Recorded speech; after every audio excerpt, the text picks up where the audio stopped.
अस्सलाम वालेकुम, कैसे हैं आप सब? खैरियत से हैं? तो आज हमने डिस्कस करना है जियोग्राफी ऑफ पाकिस्तान, क्योंकि अगर आप लोगों को पता है या नहीं पता, 4 अगस्त 2020 यानी कि 4 अगस्त 2020 में पाकिस्तान की नया मैप जो है वो जारी किया गया है। इसकी जितनी भी लेंथ्स हैं, जो भी एरिया है, वो सारा जो है चेंज किया गया है। तो उसके हिसाब से आपको पता होना चाहिए कि ये करंट अफेयर्स में भी आ सकता है, ज़ाहिर है पाकिस्तान के हवाले से पाकिस्तान अफेयर्स में भी आ सकता है। तो पाकिस्तान के हवाले से हमारा मुल्क है, हमें इसके बारे में पता होना चाहिए। तो ये बेसिकली हो सकता है ये करंट अफेयर्स के अगर एमसीक्यूज़ आते हैं तो उसमें पूछा जाए, क्योंकि काफ़ी लोगों को इस चीज़ का अभी तक नॉलेज नहीं है। तो अगर मैं इसके हवाले से बात करूँ कि न्यू मैप कब इशू किया गया है, पाकिस्तान का न्यू मैप, तो वो आपको डेट पता होना चाहिए। 4 अगस्त 2020 में न्यू मैप पाकिस्तान का इशू किया गया है, और इसके हिसाब से जो पाकिस्तान का नया एरिया है वो है 88, 19, 13 किलोमीटर स्क्वायर, यानी कि 88, 19, 13 किलोमीटर स्क्वायर जो है वो इसका एरिया बना है। और ये 33rd largest country in the world बनी है बाय एरिया। पहले इसका था 79, 60, 96 स्क्वायर किलोमीटर, लेकिन अब इसका है 88, 19, 13 स्क्वायर किलोमीटर। इस वजह से अब ये इसका नंबर जो रैंकिंग है वर्ल्ड में बाय एरिया, वो 33rd लार्जेस्ट कंट्री कहलाती है। और ये क्यों हुआ है, इसके हवाले से मैं थोड़ा सा आपको बता दूं कि जो हमारा आज़ाद कश्मीर था और गिलगित बल्तिस्तान था, तो इनके दरमियान में जो है पाकिस्तान और आज़ाद कश्मीर के दरमियान और आज़ाद कश्मीर और गिलगित बल्तिस्तान के दरमियान जो थी, पहले एक बाउंड्री सी थी जो इनको अलग करती थी, पाकिस्तान से अलग कर रही थी।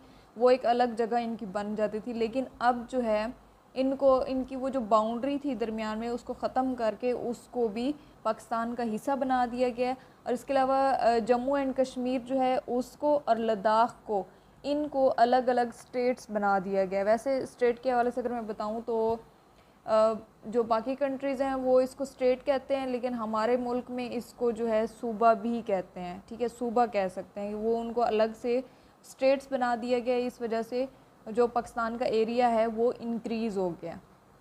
तो इसके अलावा मैं अगर पॉपुलेशन की बात करूं, तो पॉपुलेशन जो है वो 2017 के सेंसस के हिसाब से, जो 2017 में मरदमशुमारी हुई थी, उसके हिसाब से इसकी हमारे जो मुल्क है पाकिस्तान है, उसकी पॉपुलेशन 207.6 मिलियन है। ठीक है, 207.6 मिलियन पॉपुलेशन है 2017 के सेंसस के हिसाब से।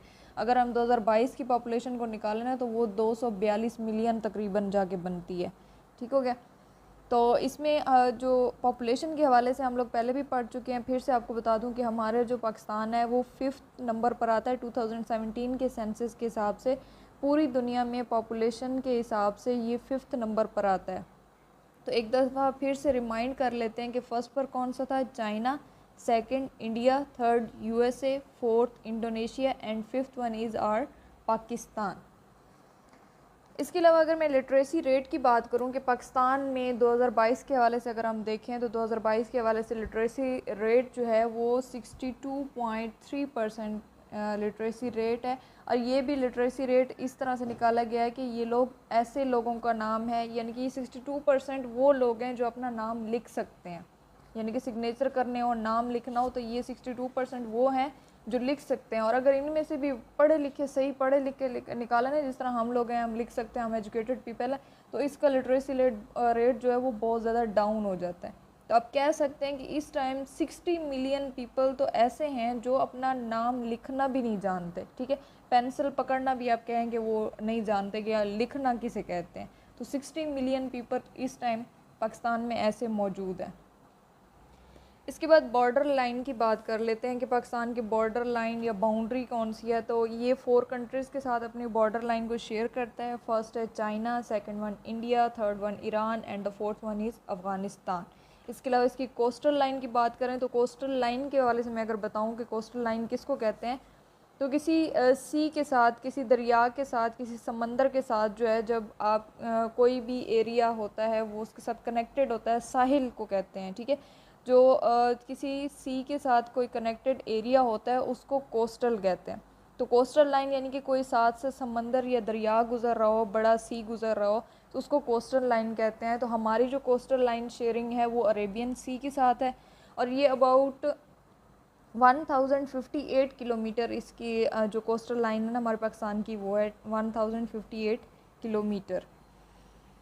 ओके नेक्स्ट अगर मैं बात करूँ डिस्प्यूटेड लाइन की, तो डिस्प्यूटेड लाइन के हवाले से मैं अगर बताऊँ तो ये एक ऐसी लाइन है यानी कि जो जंग के ज़रिए बनाई गई थी, यानी कि जंग में लड़ाइयों के हवाले से, और बाद में उसको अलहदा मुल्क बनाया गया, और फिर जो है यानी कि जो बड़ी जंगें हुई थी उसके बाद जो एक लाइन खींची गई थी उसको आप कह सकते हैं, तो वो अफ़गानिस्तान और पाकिस्तान के दरमियान है, दुरंद लाइन उसको कहते हैं, और वो 2611 किलोमीटर है। 2611 किलोमीटर दुरंद लाइन है जिसको डिस्प्यूटेड लाइन भी कहते हैं। इसके बाद डिस्प्यूटेड एरिया, तो डिस्प्यूटेड एरिया के वाले से अगर मैं बताऊं तो वो एक ऐसा एरिया होता है जहाँ पर दो या दो से ज़्यादा मुल्क कहते हैं कि ये हमारी मलकियत है। तो हमारा कौन सा है, वो कश्मीर है। पाकिस्तान कहता है मेरा है, इंडिया कहता है मेरा है। इसके अलावा आपको एक और मज़े की बात बताऊं कि चाइना भी कहता है कि कुछ एक हिस्सा जो कश्मीर का है वो मेरा है, ठीक है। तो यहाँ पर 3 कंट्रीज़ के दरमियान कन्फ्लिक्ट है, बट बेसिक कन्फ्लिक्ट जो है वो पाकिस्तान और इंडिया के दरमियान है कि वो इनके दरमियान ज़्यादा जंग है कश्मीर को लेकर। वो कहता है कि मेरा है और ये कहता है मेरा है। इसके बाद फेडरल एरिया जो है वो इस्लामाबाद है। पहले कौन सा था, पहले जो था वो था कराची, लेकिन अब जो है अब कैपिटल और फेडरल एरिया कौन सा बन गया है, इस्लामाबाद।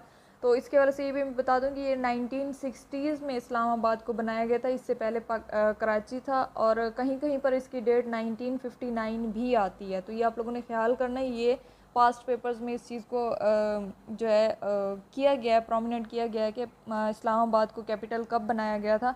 तो 1959 या 1960 इन दोनों में से कोई एक ऑप्शन होगा, तो वो आप लोगों ने टिक करना है। इसके बाद आ जाता है कॉन्टिनेंटल शेल्फ। अच्छा यहाँ पर ये भी मैं बता दूं कि इसको चेंज क्यों किया गया था, इस्लामाबाद को, कराची को इस्लामाबाद में क्यों चेंज किया गया था, क्योंकि देखिए जो हमारा फेडरल एरिया होता है, हमारे जितने भी मेन चीज़ें होती हैं वो सारी वहीं पर होती हैं। तो पहले था कराची, कराची कहाँ है, साहिल समंदर पर है, ठीक है। तो वहाँ पर जो मिनिस्ट्री थी, जो हमारे मुल्क के लोग थे, उन्हें ये था कि ये डर था कि चूँकि ये अरेबियन सी के जो है साहिल पर है, तो वहाँ पर तुग़यानी आने का, तूफ़ान आने का, या वो जगह जो है वो घिर सकती है, हो सकता है अंदर बह जाए वो उसके अरेबियन सी के अंदर, तो उससे हमारा कितना नुकसान होगा। तो इससे बेस्ट यही है कि हम इस जगह को यहाँ से ट्रांसफ़र करके कहीं और ले जाते हैं। तो ये एक आया था मियाँ वाली में, एक जगह सेलेक्ट की गई थी, मियाँ वाली के साथ ही है, 2 जगह ही हैं, मियाँ वाली के तकरीबन साथ ही हो जाती हैं, वहाँ पर जगह सेलेक्ट की गई थी, और तीसरी जगह सेलेक्ट की गई थी रावलपिंडी के साथ, इस्लामाबाद के साथ ही, कि यहाँ पर इन 3 जगहों में से कोई एक जगह जो है हम इसको एज अ कैपिटल यूज़ कर सकते हैं, और कर लेंगे, और वहाँ पर ही अपना फेडरल एरिया जो है उसको कायम करेंगे। तो फिर इन्होंने बाद में जो है इस्लामाबाद के एरिया को सिलेक्ट किया था, और उसको as a federal area consider किया जाता है। ओके इसके बाद हम बात करते हैं कॉन्टिनेंटल शेल्फ़ के हवाले से। तो कॉन्टिनेंटल शेल्फ़ की अगर मैं बात करूँ तो ये हमारा जो कॉन्टिनेंटल शेल्फ़ वो 2015 के हिसाब से 200 न्यूटिकल माइल्स था, ठीक है। और अब जो है अब 350 न्यूटिकल माइल्स है। तो इसकी वजह से भी थोड़ा सा जो है वो हमारी जियोग्राफी जो हमारा एरिया है वो थोड़ा सा इंक्रीज़ हो गया। तो ये कॉन्टिनेंटल शेल्फ़ की अगर मैं बात करूँ तो ये होता है कि आप जो आपके साथ सी गुज़र रहा है, कोई भी दरिया गुज़र रहा है, जस्ट लाइक कि अरेबियन सी है, ठीक है। तो इसमें आपका कितना हिस्सा है, आप कितना पार्ट ऑफ सी इस्तेमाल कर सकते हैं। तो अगर ये कौन इसका जो है फ़ैसला करता है, वो यूनाइटेड स्टेट्स ऑफ अमेरिका ने 1982 में कॉन्स्टिट्यूशन बनाया था, जिसके मुताबिक कोई भी अगर कंट्री है वो सी का एरिया लेना चाहता है तो उसके लिए उसको एक एप्लीकेशन देनी पड़ती है, और एप्लीकेशन उसे कहाँ देनी पड़ती है,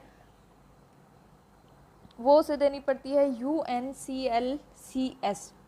ये किस चीज़ की एब्रीवेशन है, United Nations commission on limits of continental shelf, कि आप कितना एरिया जो है वहाँ पर यूज़ कर सकते हैं। तो ये 2019 में तकरीबन पाकिस्तान ने एप्लीकेशन दी थी, ठीक है। 2019 में एप्लीकेशन दी थी कि आप हमारा एरिया जो है ये न्यूटिकल माइल्स 200 से बढ़ा दें, और उसके बाद अब जाके वो एप्लीकेशन एक्सेप्ट हुई है, और उसका जो हमारा न्यूटिकल एरिया है, न्यूटिकल माइल्स हैं, वो 200 से 350 इन्होंने कर दिए।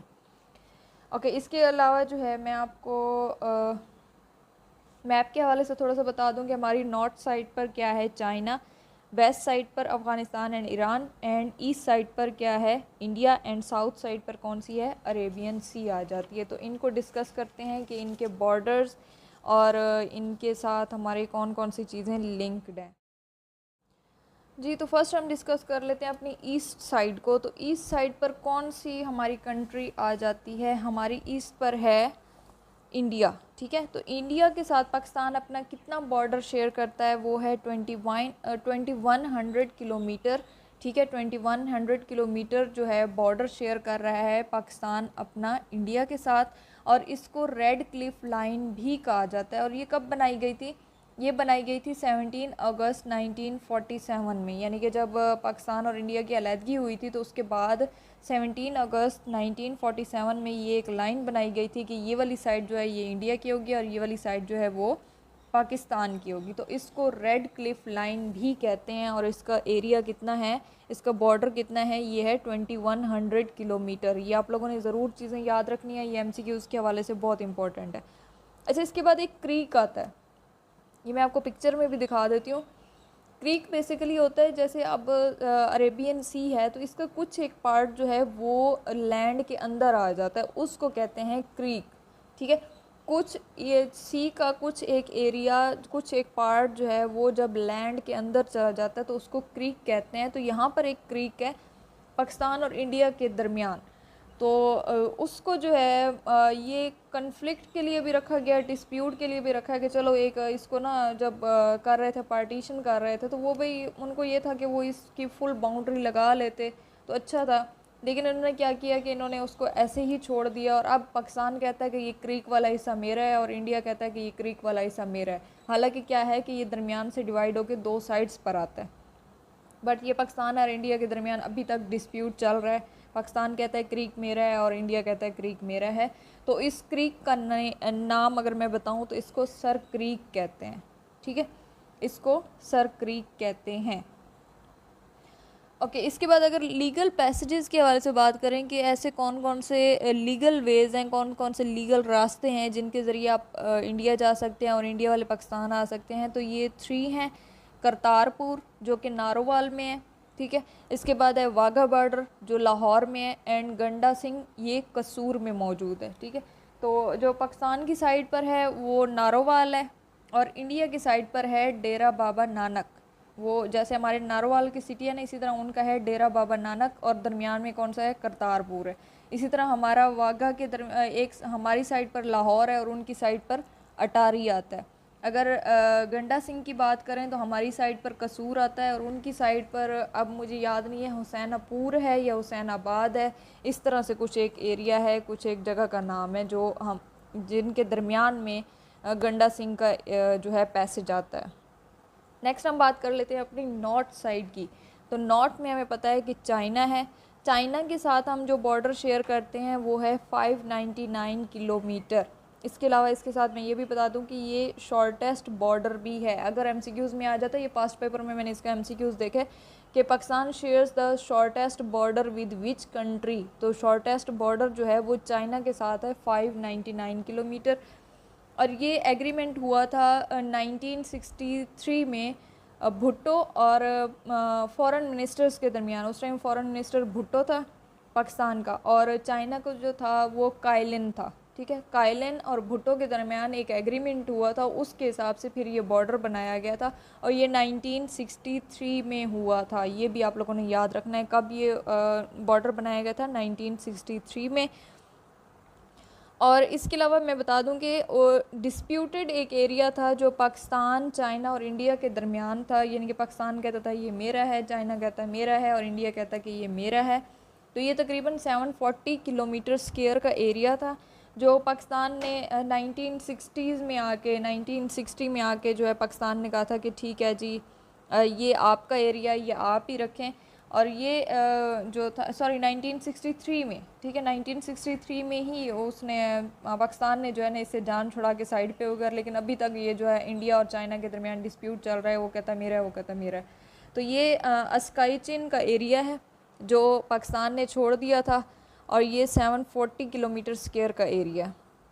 इसके बाद आ जाती है लाइन ऑफ एक्चुअल कंट्रोल, तो ये 1996 में बनाई गई थी और ये चाइना और इंडिया के दरमियान है भूटान के एरिया तक, ठीक है। इसके बाद एक और लाइन बनाई गई थी 1914 में, अभी 1914 में एक और लाइन बनाई गई है मकमोहन लाइन, तो वो भी जहाँ पर ये line of control, line of actual control ख़त्म होती है वहाँ से आगे शुरू हो जाती है, ये भी इंडिया वाली साइड पर ही है। इसके बाद अगर लीगल पैसेजेस की बात करें कि पाकिस्तान और चाइना के दरमियान जो लीगल पैसेजेस हैं वो कौन कौन से हैं, तो उसमें आ जाता है खंजराब पास, जो कि क्राक्रम माउंटेन्स में मौजूद है और वो जो है एक लीगल पैसेज है इंडिया और चाइना और पाकिस्तान के दरमियान। इसके अलावा एक और पोर्ट है, ठीक है, ये एक ड्राई पोर्ट है, ये दूसरी नहीं है, समंदरी नहीं है, ये वैसे जस्ट ट्रेडिंग के लिए इस्तेमाल की जाती है। तो उसके पाकिस्तान वाली साइड पर जो पोर्ट है उसका नाम है सुस्त पोर्ट, ठीक है, सुस्त पोर्ट उसका नाम है जो पाकिस्तान की साइड पर है। अब यहाँ पर एक टास्क देती हूँ कि चाइना की साइड पर इसी पोर्ट का जो एक हिस्सा चाइना की साइड पर है उसका नाम आप लोगों ने खुद ढूंढना है और मुझे बताना है कि ये वाला जो नाम है ये चाइना की साइड पर मौजूद है। हमारा पाकिस्तान की तरफ है सुस्त पोर्ट, तो चाइना की तरफ से कौन सा पोर्ट है, क्या नाम है उसका, वो आप लोगों ने खुद ढूंढना है। ओके, नेक्स्ट हम बात कर लेते हैं वेस्ट साइड की। तो वेस्ट साइड पर हमारा कौन सा आ जाता है, अफ़गानिस्तान एंड ईरान। तो फर्स्ट हम बात कर लेते हैं अफ़गानिस्तान के हवाले से।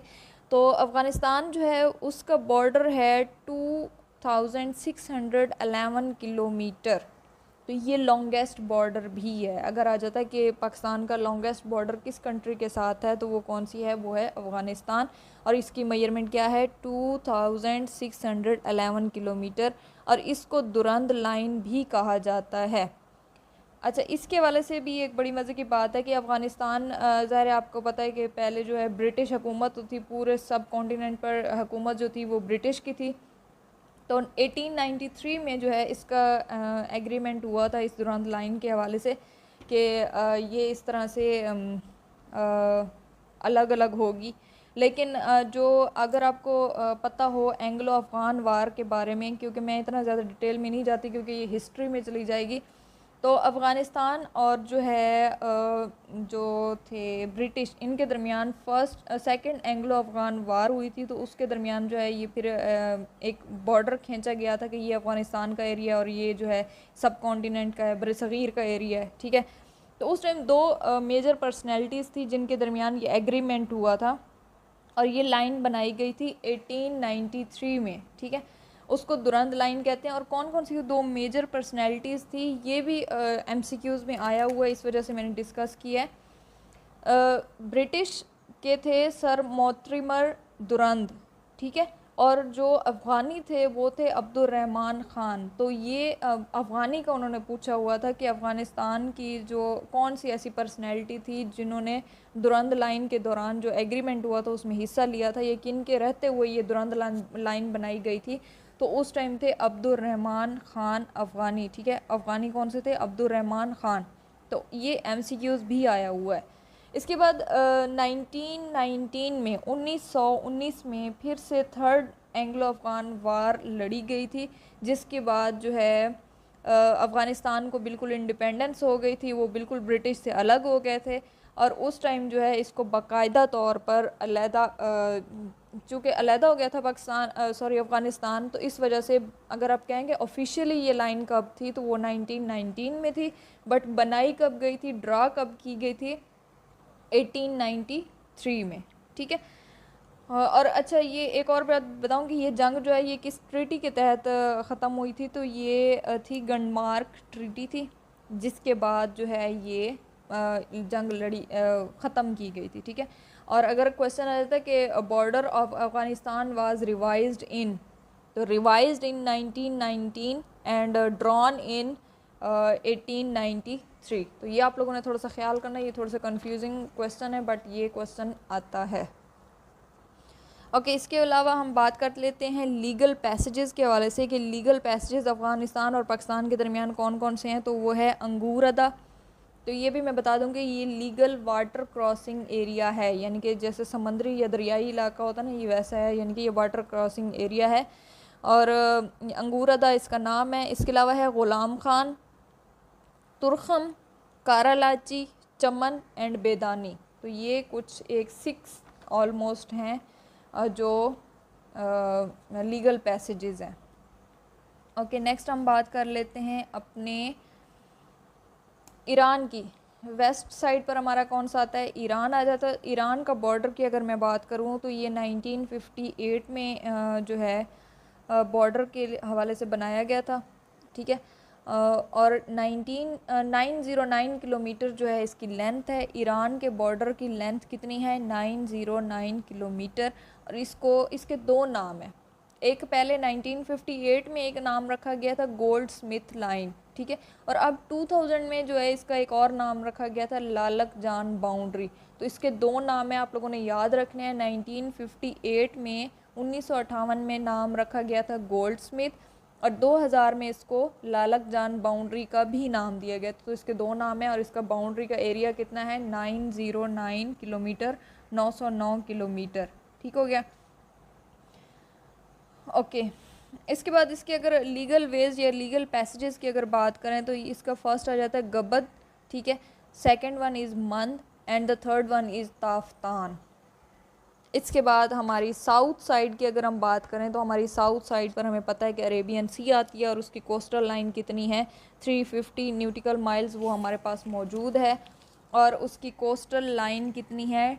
1058 किलोमीटर। इसके बाद आप लोगों के साथ कुछ और चीज़ें डिस्कस कर लेती हूँ, जिसमें आ जाता है लाइन ऑफ कंट्रोल, LOC, ठीक है। लाइन ऑफ कंट्रोल है। लाइन ऑफ कंट्रोल जो है ये 1972 के शिमला एग्रीमेंट में हुई थी। और इसका जो लेंथ अगर कि मैं इसकी बात करूँ तो वो है 861 किलोमीटर।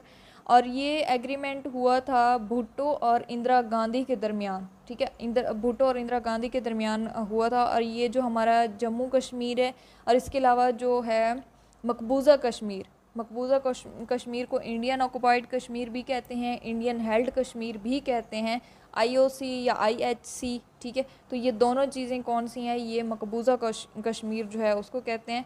तो ये किस किस के दरमियान एग्रीमेंट हुआ था? भुट्टो और इंदिरा गांधी के दरमियान। और वहाँ पर ये लाइन ऑफ कंट्रोल बनाई गई थी। और इसके अलावा वर्किंग बाउंड्री भी रखी गई थी, यानी कि एक ऐसा एरिया भी रखा गया था जहाँ से ये आपस में एक दूसरे के साथ काम कर सकें। तो वो पाकिस्तान के साथ और जो इंडियन हेल्ड कश्मीर या इंडियन ऑक्युपाइड कश्मीर है, इसके दरमियान तकरीबन 202 किलोमीटर का एरिया है जिसको वर्किंग बाउंड्री का नाम दिया गया है। इसके बाद कुछ एक मेजर पॉइंट्स हैं, कुछ एक मेजर चीज़ें हैं जो आप लोगों को याद रखनी चाहिए, कहीं भी MCQs में आ जाता है। तो इसमें मोस्ट पॉइंट जो भी यानी कि मोस्ट हाईएस्ट पॉइंट की अगर बात करें कि पाकिस्तान का सबसे ऊंचा जो है पॉइंट कौन सा है, सबसे ऊंची जगह कौन सी है, तो हमें पता है K2, ठीक है। तो K2 का दूसरा नाम क्या है वो आप लोगों ने मुझे बताना है। ये भी आप लोगों का टास्क है। आज 2 टास्क आप लोगों को मैं दे रही हूँ, मुझे पता चले कि आप लोग सुनते भी हैं या नहीं सुनते। तो मोस्ट हाईएस्ट पॉइंट कौन सा है? K2 है। और इसके अलावा मैं बता दूँ कि मोस्ट नॉर्थर्न पॉइंट जो है वो भी K2 है। K2 किस साइड पर है? नॉर्थ साइड पर है ना। तो मोस्ट नॉर्दर्न पॉइंट या मोस्ट हाईएस्ट पॉइंट जो है वो K2 है। K2 का दूसरा नाम भी बताना है और इसके अलावा ये भी बताना है कि K2 कौन सी माउंटेनियस रेंज में आता है, कौन से पहाड़ी सिलसिले में K2 मौजूद है। इसके बाद बात कर लेते हैं लोएस्ट पॉइंट की। तो पाकिस्तान का लोएस्ट पॉइंट कौन सा है? सर क्रीक, जहाँ पर इंडिया और पाकिस्तान का डिस्प्यूट चल रहा है, वही पाकिस्तान का सबसे लोएस्ट पॉइंट माना जाता है। और वही साउथर्न पॉइंट भी माना जाता है कि वो साउथ वाली साइड पर सबसे नीचे आ जाता है। इसके बाद बात कर लेते हैं ईस्ट साइड पर कि हमारा ईस्टर्न पॉइंट कौन सा है, यानी कि ईस्ट साइड पर सबसे आखिरी हिस्सा, आखिरी जो है पॉइंट कौन सा आगे बनता है, तो वो है शक्करगढ़। और वेस्टर्न पॉइंट की बात करें कि सबसे ज़्यादा वेस्टर्न पॉइंट कौन सा है, मोस्ट वेस्टर्न पॉइंट, तो वो है चागी का एरिया।